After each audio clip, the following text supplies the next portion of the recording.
Hey guys, it's Chrissy Senpai Art again, and today I'm just going to be talking about pretty much just like a personal issue.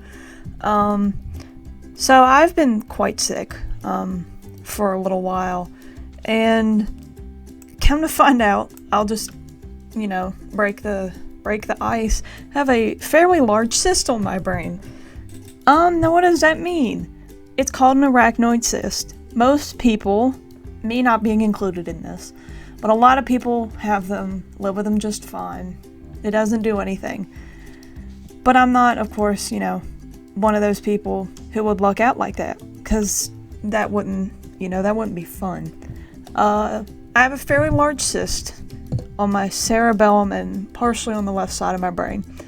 And it basically made me lose complete control of motor functions almost. I gained most of them back with nerve medication and anti-anxiety and antidepressant medications, antidepressant medications, but it's going to be a long road to being 100%.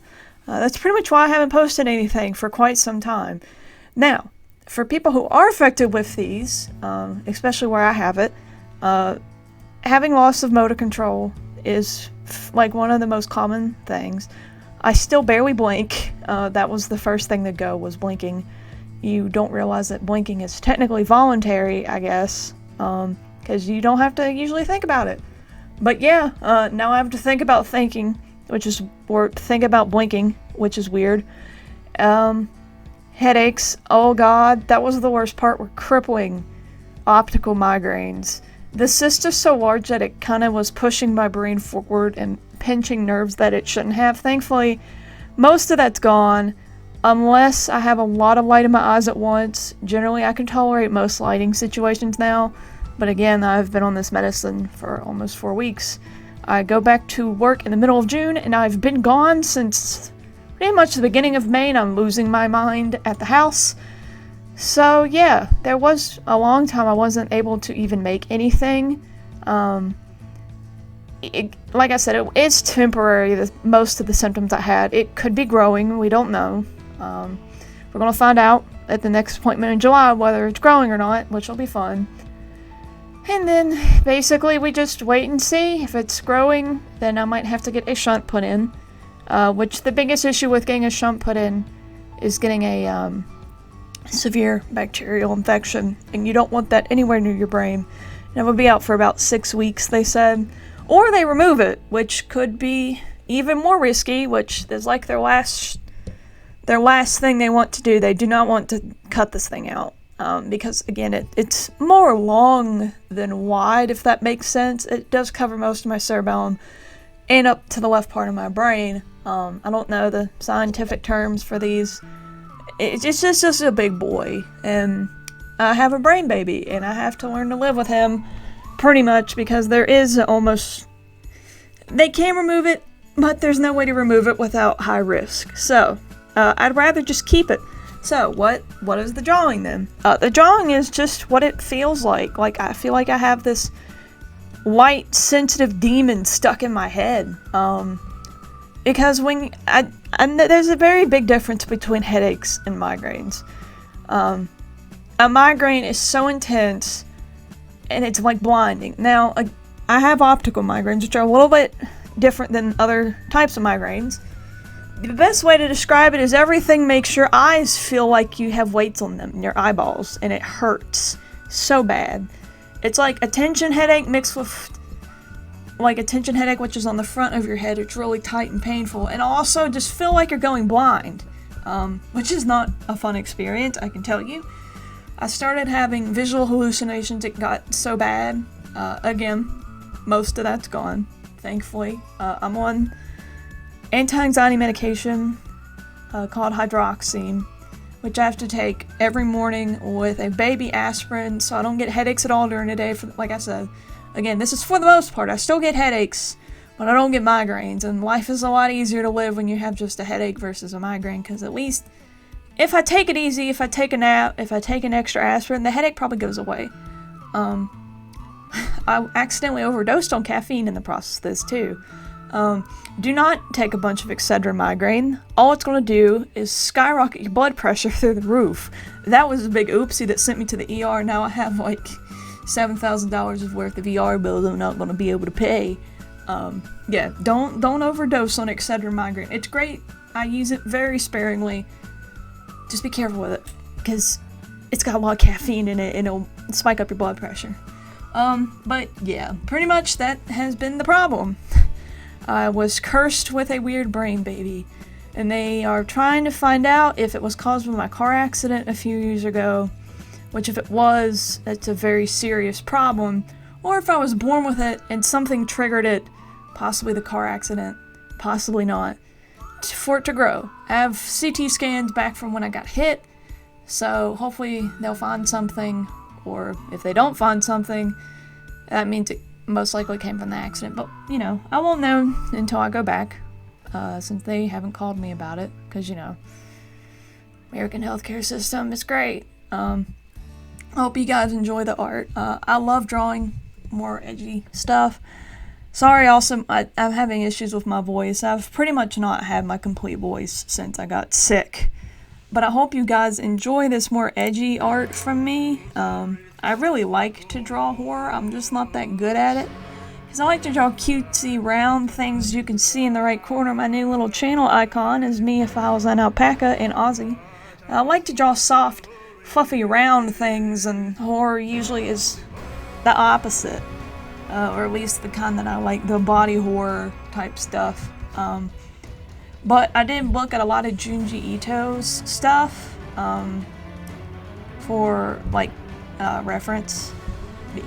Obviously, this is nowhere near as great as Junji Ito. But he really inspires me. I really enjoy watching, or not watching, reading. I liked the anime to an extent that it existed, but it wasn't that good.